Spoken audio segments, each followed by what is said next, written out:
Hello, everybody. Welcome to Film Family. Today, we're going to be counting down our top 10 dramas of the 2010s.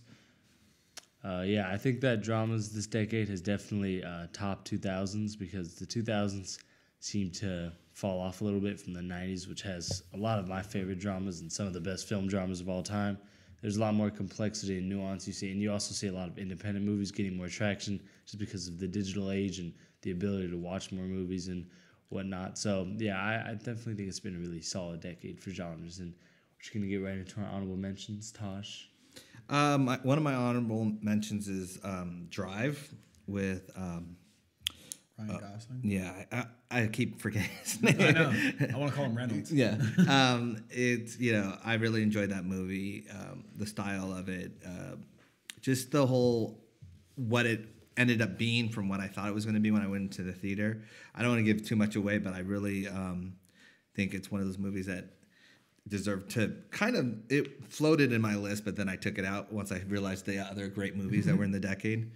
And the second one, I was going back and forth between it, but I'm going to have to say if Joker was a drama, then that Joker is an honorable mention. Yeah. Wow. Yeah.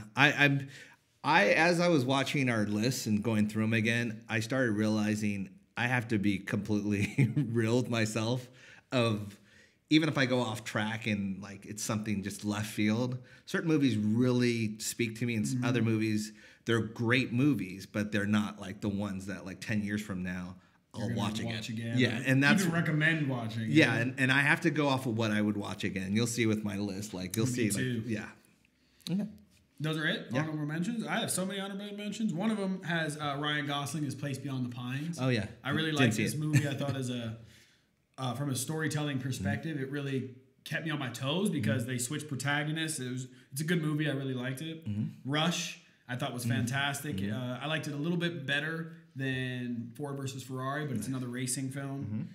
And The Revenant, Detroit, and Vox Lux. Vox Lux is with Natalie Portman. I don't know if you guys saw that, but it was a very edgier drama. It had to do with like school shootings and stuff. Okay, didn't see it. It was shot well, and Natalie Portman did a great job. Yeah. And I think that would be my honorable mentions. Yeah, I have a lot. So I have Birdman, Marriage Story, Flight, The Fighter, The Big Short, Zero Dark 30, Green Book, Silence, and Straight Outta Compton. I think I might be forgetting one, but those are all dramas that are really good that just missed my list. Nice. It's good. Nice, good list for everyone. I'm going to start right away with the number 10. That's going to shock everyone. I couldn't figure out where to place this, but because we didn't have a musical category, but La La Land was some. No, La La Land, but it's one of those movies that either you love or you hate. And it was a movie that I love musicals. I've grew up with watching musicals, and there's something about this movie that I just really liked. And Ryan Gosling, again, seeing a pattern here. Yeah, I was gonna say, he's cool. Yeah, and it's I was gonna say it sung to me, but that sounds so corny. Pun intended. But I really enjoyed the movie. I really enjoyed the dance numbers, the singing, and everything like that. It was a throwback to old school Hollywood, and that I love that as well. And so I really like this movie. Some people think it's like a little girly and whatever, but I don't care. I like it. My number 10 is Life of Pi. And I don't really think it's a great movie as far as storytelling goes, but I think visually and musically, it's so pleasing to watch. And as far as a drama, I feel like if anybody's like, what's a good drama for you to recommend? I would say Life of Pi because, I don't know, it's not too heavy of a story. I like animals. I really love the island scene that was at night when he was floating in the water, and it was just very luminescent. And I think it's a good drama for me. Visually stunning. Incredible. Yeah. Also, I forgot to mention one honorable mention, which was The Master, which also just missed my list. Number 10, I have The Wolf of Wall Street, which is definitely a debated over movie because a lot of people think it glorifies excess, but that's been happening with Scorsese's movies like it glorifies ever excess. But I think that this is a movie that not only is it really entertaining, it's probably one of the top 3 most entertaining movies on this list. It never really slowed down. It slows down, but I think it's a movie that upon rewatches you can appreciate more and more because it's also a really technically well-made film.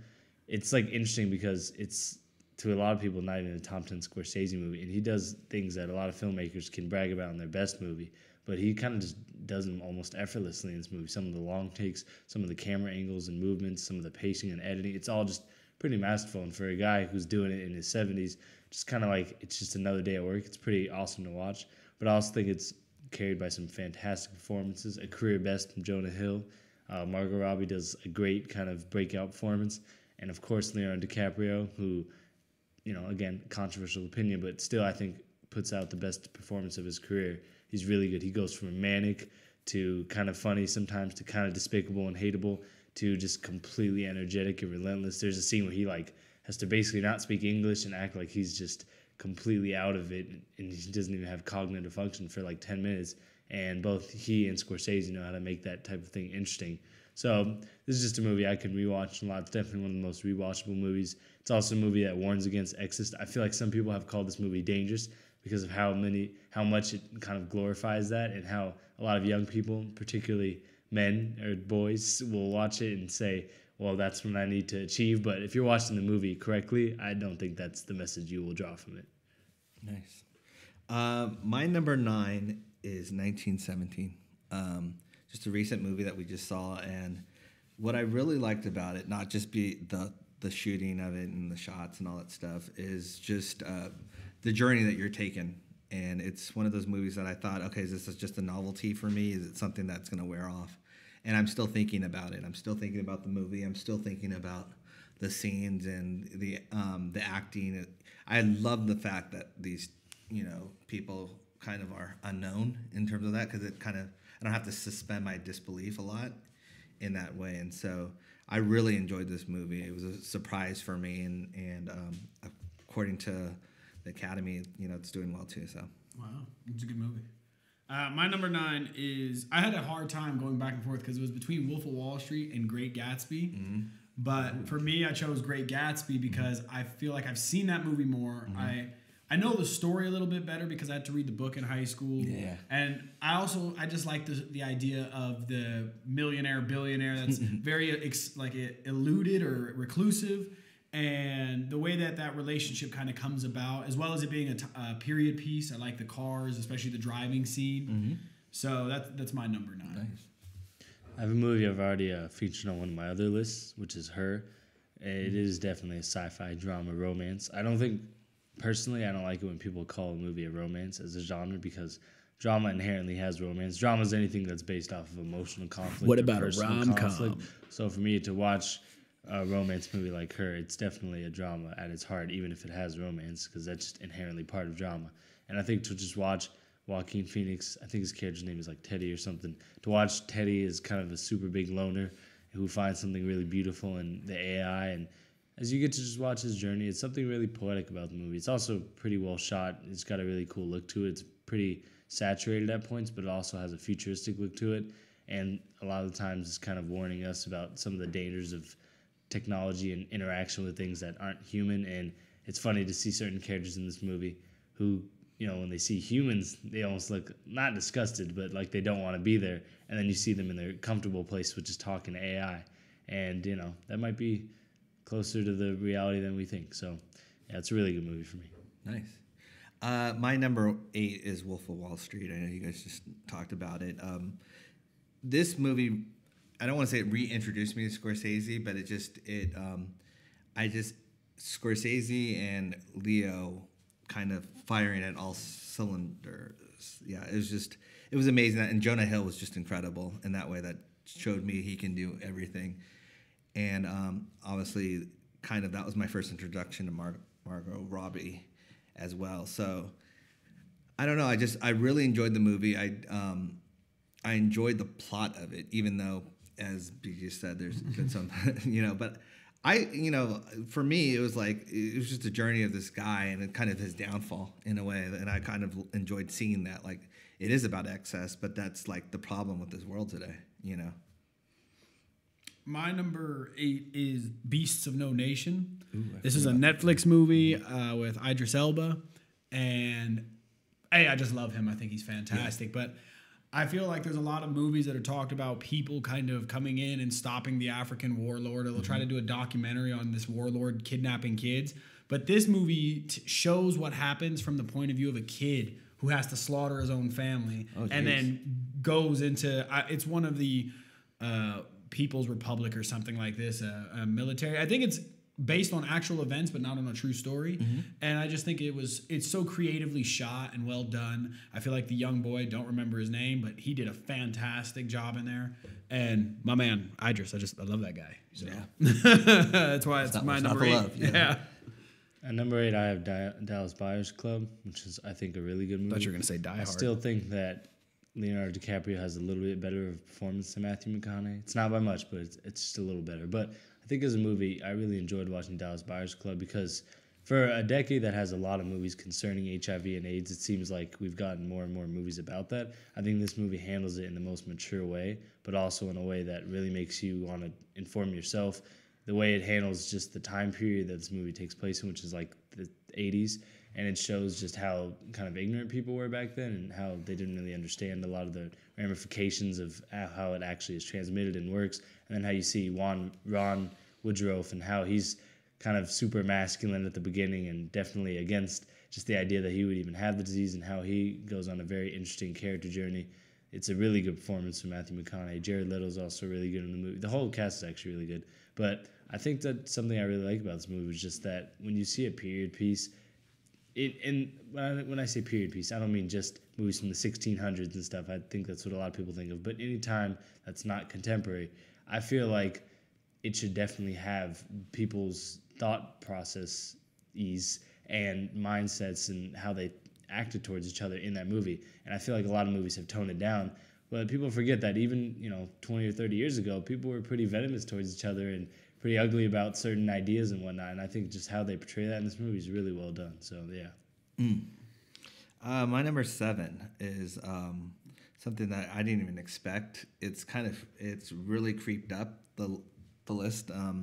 It's actually Marriage Story. And it's one of those that, remember when we reviewed it, I didn't really know what to think. And it just disturbed me.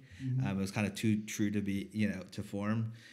I've watched a lot of clips since then, and I've revisited it, and it's just it was just too close to home before, but it stayed with me, and that's one of those things that criteria for me in terms of a good drama. Like, it has to make me think, and it has to stay with me, and so just great performances, by Adam Driver and Scarlett Johansson. So I just love this movie. It's funny because that's actually my number 7 too. Oh, Marriage Story. All right. I feel like obviously there was a lot of movies that came out when I was younger and I've seen them, but this is one of the first movies I feel like as an adult I had an emotional reaction to. And I don't have any like personal tie to the film, but it was so well written. It's just one of the rawest displays of human emotion in a film that I've seen. And I feel like they really developed both characters very properly, and I think it's a very good drama. Yeah. My number 7 is Vice. This is a movie that I don't think a lot of people actually like, which is interesting because so many people like The Big Short and said to themselves, Adam McKay's actually a really good drama filmmaker as well as comedy.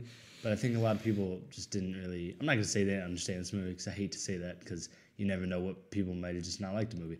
So I just don't think a lot of people looked at this movie in the right way personally, because I feel that some people looked at this movie as a political statement. It's actually interesting because I've heard people on the internet say both that this movie is too conservative and that this movie is too liberal. And I think if people are saying that, then the movie's actually not either, because you've seen people interpret something in a different way. When you have that sort of emotional and political ambivalence and ambiguity, sometimes you can kind of see that the movie has an idea about itself. But I don't think this movie has a true idea it's trying to spit at the audience.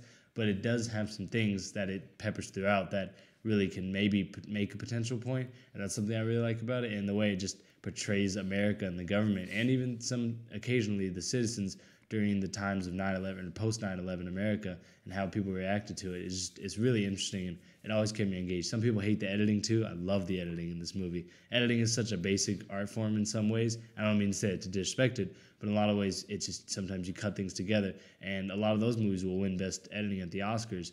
And a movie like this, which it didn't win Best Editing, but a movie that feels like it shakes up the art of editing is really cool to me, because you see so many movies that are just kind of doing a basic job editing, nothing really special. Plus, I mentioned the best part of this movie, which is Christian Bale's Heart attacks. career best performance, because I know a lot of people have said that. I mean, I guess people argue a lot on what's his best performance, and it's definitely arguable that at least 5 of his performances are his best. But for me, there's nothing better than Vice. It feels like a magnum opus. He does quiet a lot, and there's a scene at the end where he gets pretty aggressive, but he also gained weight, which is almost nothing to him because he just does it like it's nothing. It's crazy how much he gains and loses, like 70 pounds. But he absolutely looks the part. Every little line that comes out of his mouth feels like Dick Cheney, and you do with that information is what you will. But also Sam Rockwell as George Bush, and Steve Carell as Donald Rumsfeld are fantastic. Amy Adams is really good. It's just a really good movie, and I love the script for it too. So, yeah. Nice. My number 6 is Hacksaw Ridge, and it's one that for me, I was just amazed because I'd heard the concept of it. This person that basically was anti-gun, anti-firing a weapon, and he's in the middle of a war, and what do? And he's sticking to your principles, and I just thought it was so well done, and I didn't know the outcome or what was going to happen, and I was just amazed by it, and I was really happy to see Mel Gibson back in true form as well in terms of as a director. So it was incredible to me in that way, and it's one of those movies that if you did miss it, you need to go see it. Definitely. My number 6 is Flight with my man Denzel. Yeah, I really liked it. I love Denzel, yeah, and I really like this movie because it's not so much like action driven, and it's really just about the ongoing investigation of him and this thing that happened with the plane. But the way Denzel can hold an audience, is just there's just something to be said for it. And I think it's a very, for what it's about, it's an interesting enough movie, and I think it's well shot. And I really, again, Denzel, he carried this. He's the main reason why he's on this list. Yeah. My number 6 is 3 Billboards Outside Ebbing, Missouri, a movie that I feel like not enough people saw, but Never even heard of this. it's a movie that I definitely think that if you haven't seen or heard of it, you should go check it out because it's really well done. It's from Martin McDonough, who did 7 Psychopaths, which I really love, but it feels like such a different movie because it really draws out some really raw emotions, and not in the way that certain dramas do, and I'll talk about some of those types of movies later, but I think in the way that you really just feel sympathetic for everybody in the movie because it shows that sometimes being human is just having a hard time at getting something done and having a hard time at trying to explain it to other people. Not everybody can articulate what their mind is thinking because your mind is always going to outrun your mouth, and I think the way that they show that in this movie is great, but it's also just a really, really well-acted movie. It's one of the best, I'm not going to say ensembles because it doesn't really feel like an ensemble, but it's just one of the best casted movies in a long time. Everybody feels like they fit the role perfectly. Sam Rockwell is my favorite part of this movie. At the beginning of the movie, for a lot of the movie, actually, you really do hate his character. And the way that they create empathy and sympathy for his character as the movie goes on and draws it out. And then by the end of the movie, you actually just feel almost pitiful for him. And then, there's a lot to that to unpack, so I'm not going to talk too much about that. But Woody Harrelson's also fantastic. Peter Dinklage, Frances McDormand, they're all really good. And it's a movie with a pretty simple plot and a pretty small radius of narrative movement. It just doesn't have that many locations throughout the movie. But what it does throughout the runtime of the movie and with those locations is something that really just feels like it draws out human emotions in a way that I've seen few movies top. Nice. One thing I have to see more dramas. I've realized that or expand my, I'll see it for an actor or an actress or whatever, or director, but I'm not that risk taker. Sometimes it's hard too because you got to sit 2 hours to listen to people talk. Basically, I'll take a chance on a horror movie all day, but for some reason, so I got to expand. Yeah. So my number 5 is Jojo Rabbit. It's interesting because it's more of a satire, and some people would say it's a comedy. I just think there's just always a black cloud over it. So for me, it was something that it had a lesson, it had a moral to the story, it had incredible acting. The kid was amazing in it, and it's just both kids actually were amazing in it. And Sam Rockwell, his performance was incredible too, very memorable.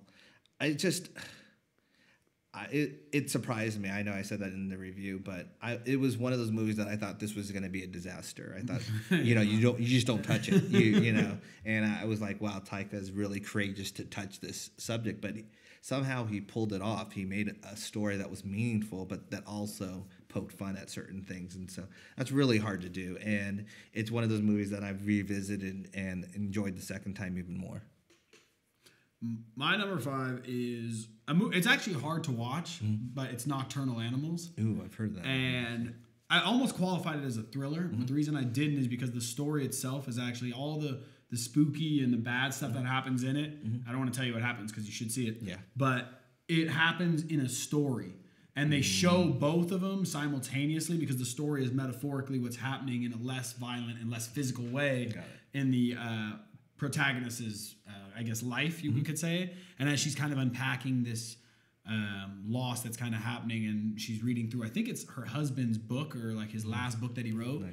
It's just an incredible performance. It's really well shot, and almost every shot makes you feel uncomfortable, makes you feel vulnerable. Or just plain like outright exposed. Yeah. And because of that, I think it's definitely a must-see drama, but I don't know how often you can watch it. Got it. My number 5, I have Boyhood, which is a really fantastic movie. It's a movie that I watched not really having too many expectations, but what I got when I left the movie was probably one of the most honest looks I've ever seen at just somebody's life. The movie doesn't have too many scenes of screaming or yelling because though many dramas like to use that, there's not a lot of that in your life. And if there is, you're probably not living a very healthy life. And the way this movie shows a life that is relatively stable, of course, lives have problems, but the way this movie just chronicles the life of Mason and shows it almost like an odyssey, but one without any of the epic parts that we love to see in our favorite, movie protagonist stories, is just really cool. But the cast is fantastic.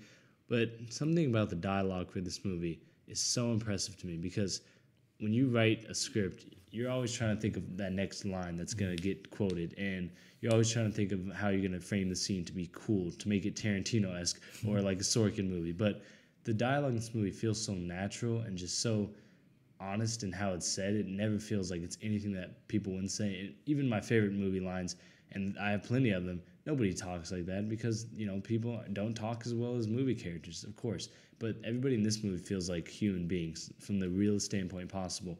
And that's something I love about this movie. But also just the way it kind of attacks nostalgia, but not in the way where it's trying to use it to just kind of get you to ignore the other faults of the movie. Everything else about the movie is great.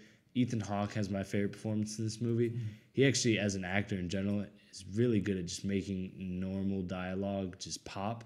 And that's something I think that many actors don't have the ability to do, even some of the best actors. And that's something he's really good at. Patricia Arquette's also really good. And the main actor who played Mason, I'm actually forgetting his name right now, so sorry about that. But he's really good in this movie, and it's just an incredible movie that I feel like sometimes got overhated because it got so much Oscar buzz, ended up not winning the Best Picture or Best Director, and people were like, yeah, that's right, it didn't deserve it because of this movie and this movie. But it really is an achievement in filmmaking, but also just a great film. So yeah, I want to see that. I should have seen that. Number 4 for me is a movie called Gravity. It's something that I keep revisiting. It's one of those movies that I was like, okay, is this going to stand the test of time for me in that way? And I really like Sandra Bullock anyway, but there's something about that, her performance, just when you're all alone and you have to kind of keep people intrigued for a whole movie, and also it's like you have to keep people engaged and rooting for you. And there's something about visually it looks incredible. I love, how it looks in space and how they develop certain things to make it look more realistic, but and directed incredibly well. But I just really enjoyed this movie. Part of my list is always like, how many times did I see it, or do I own it? Do I own the collection? I have Gravity on. I bought it twice. I bought it because I didn't know there was a 3D version, so I bought that second. Wow! And actually, it's really good in both. But I just love this movie. My number 4 is a movie that I had no idea what it was gonna be about or how it was gonna be good. But my man Denzel, again, in Fences. But this is a little different than Flight for me because it wasn't just Denzel that carried this. This movie has realistically nothing besides dialogue and the drama that's happening within Denzel's character's life to move this story further.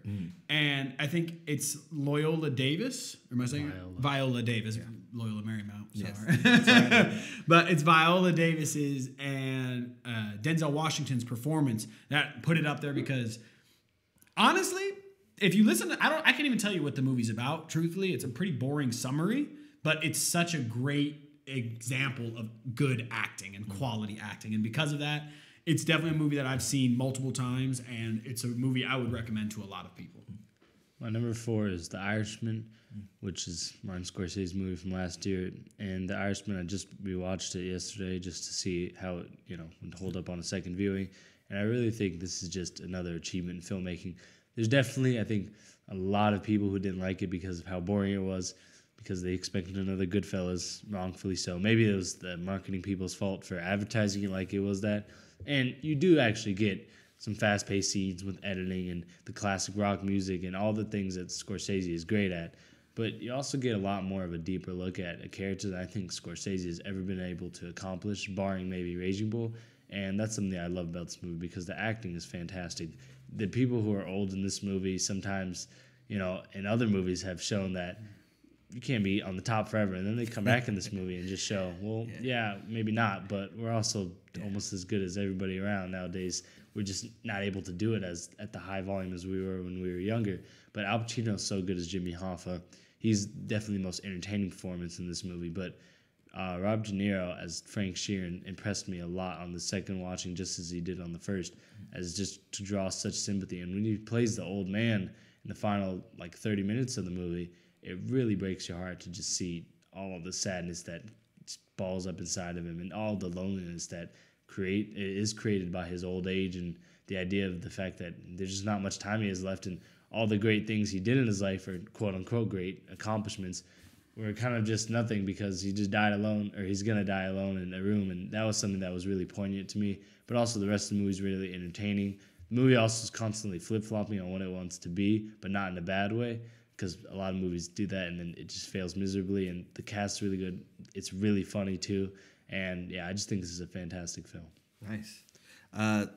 That was top 3? Yeah, my top 3. Irishman was number 3 for me, just because it was one of the. It's like I said this before. It's like a master class in directing, and acting, and cinematography. It's just in every sense of the word. Like, I loved this movie because I loved watching it, and I loved the fact that you saw someone that has gone through a career, and it's like he's shown, okay, this is what I'm leaving you guys, and same thing with the actors, as you said, BG. Some movies prior seems like they're either phoning it in or they're cashing a check, but with this movie, they're like, no, let's show these rookies what acting is, and I really enjoyed that. I really love this movie. It is long, but I actually didn't mind it.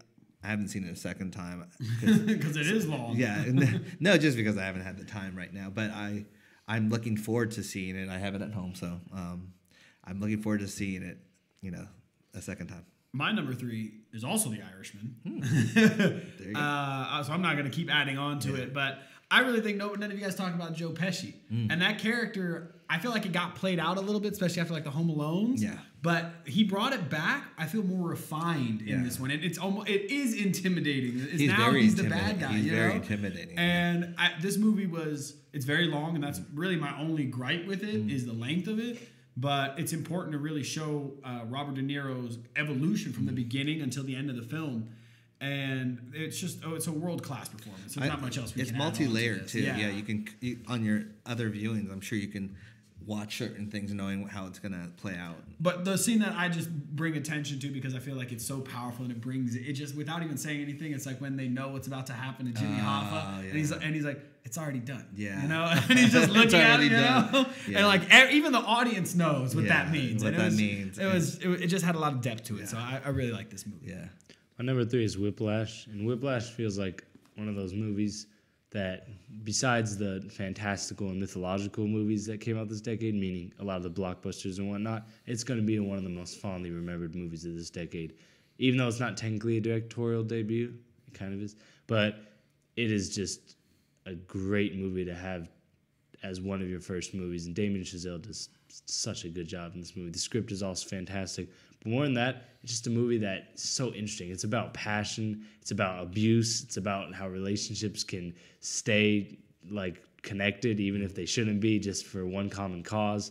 And that's a problem that a lot of people have in general. But the way this movie, also the music scenes in this movie, and just watching him play the drums and watching other people play the trumpets and different, and how they're very scared of Fletcher in this movie and what he is going to do and whatever his next movie is going to be. And that's all just so fun to watch. But I think my favorite thing about this movie is just to watch the very venomous relationship between Fletcher and forgetting the kid's name, but Miles Teller, and just how you see them kind of evolve their relationship, because he comes to him as a father figure, and then he abuses him pretty badly, even though he says it's in the service of jazz. And then you can see that the kid stands back. Oh, Andrew, that's his name. Andrew stands up to him, and then there's just kind of this tug of war and this big crescendo moment, no pun intended. And then after that, then you see an epilogue, and that's something that's really cool, because in all of Damien Chazelle's movies, or at least in La La Land, there's this epilogue part that, like I said in the Thriller video, doesn't happen in a lot of drama movies. And for him to choose to do that, that's a really smart directorial choice, especially for a filmmaker who's relatively young.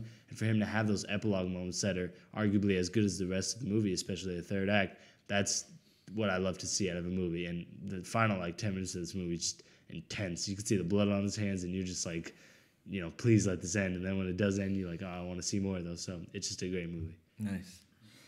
My number 2 is Once Upon a Time in Hollywood. It's I couldn't make a list without a Quentin Tarantino movie in it, and I really I was really excited about this movie because I'm a big fan of Quentin, and it's just, I don't know.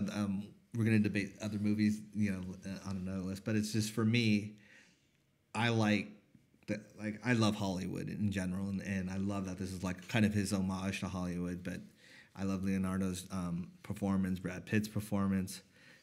Everyone's doing an incredible job, and it was captivating from beginning to end. And I didn't know how it was going to end, because there's kind of a twist ending to it.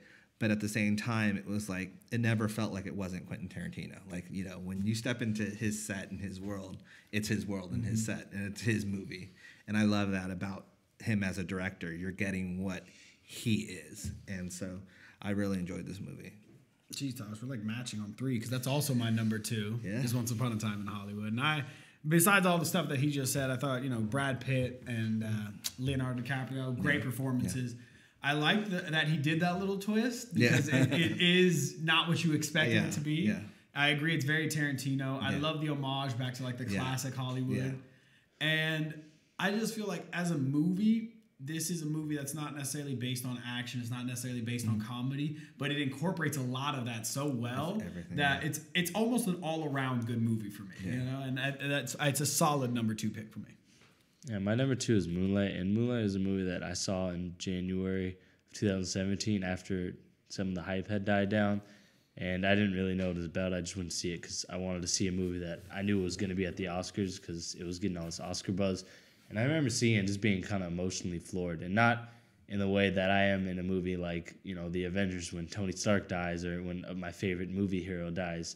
And, that's sad, and that's sad in a different way, because you feel like a personal connection. But I was emotionally floored in the way that I felt like I've never seen humanity portrayed in that way in a movie. And the only other movie that's really brought me to tears like that was probably Schindler's List.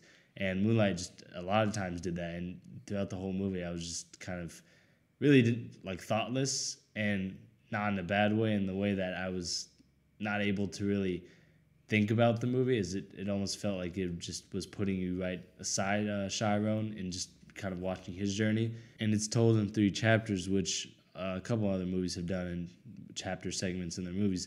But I think the way this movie does it is so effective, in how it shows the emotional growth of him, or regression, not progression, because he struggles with more and more as he gets older. And it's so sad to watch, but also it's just something really interesting. I also think it's funny, because the movie Joker, a lot of people were like, look at this. This is a character study. We need to see more of those. And they really only said it was a character study because Todd Phillips said that. And then people were like, oh, I'm going to use that word and say that we need more of those. But in reality, you get a lot of those, actually. And I think this movie is absolutely a character study, and a damn good one at that, because it's so sad to watch, but it's also just a movie that really makes you feel, I'm not even going to say empathetic or sympathetic, which it does, but it makes you feel like, I guess, how you feel when you watch just a painting, or you look at a painting and you don't really necessarily know how to describe the feeling it gives to you, but you have a certain feeling, and it's almost, you're unable to articulate that. And that's how I feel about this movie a lot of times. It's difficult for me to kind of describe why I think it's so fantastic, but I think the way it just captures the emotional complexity that people have, that very few movies have ever even been able to come close to, is why I love this movie. So, yeah. Nice. My number one movie is, it's actually Logan. It's, I was contemplating where to put this in terms of like what genre and stuff like that. And yes, it could definitely superhero, but the more I thought about it in terms of just this, this is a broken man, and, he starts the movie broken, and he now, he has a father figure in Professor X, but, who's also broken. And they go on this journey, but they're also there to protect someone that it's like someone that he needed, but he didn't know he needed, and he kind of resists at first, which is, it's X-23. Is that right? I think so. Yeah. X-23. And I love their relationship. I love that at first, it's like he doesn't want anything to do with her, but then he becomes kind of her surrogate father, and then he'll do anything to protect her.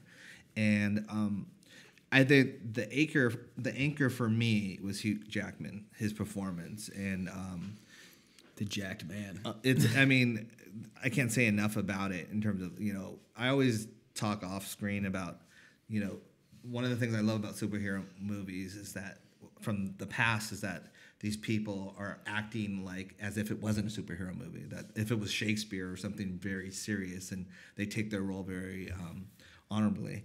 And that's how I felt with this Hugh Jackman role. Like the Wolverine, this being his last time playing Wolverine, he let it all out. Like he said, this is who I am. This is a character that I was honored to play. Thank you for letting me play it. And I'm going to give you the best Wolverine story I can give you.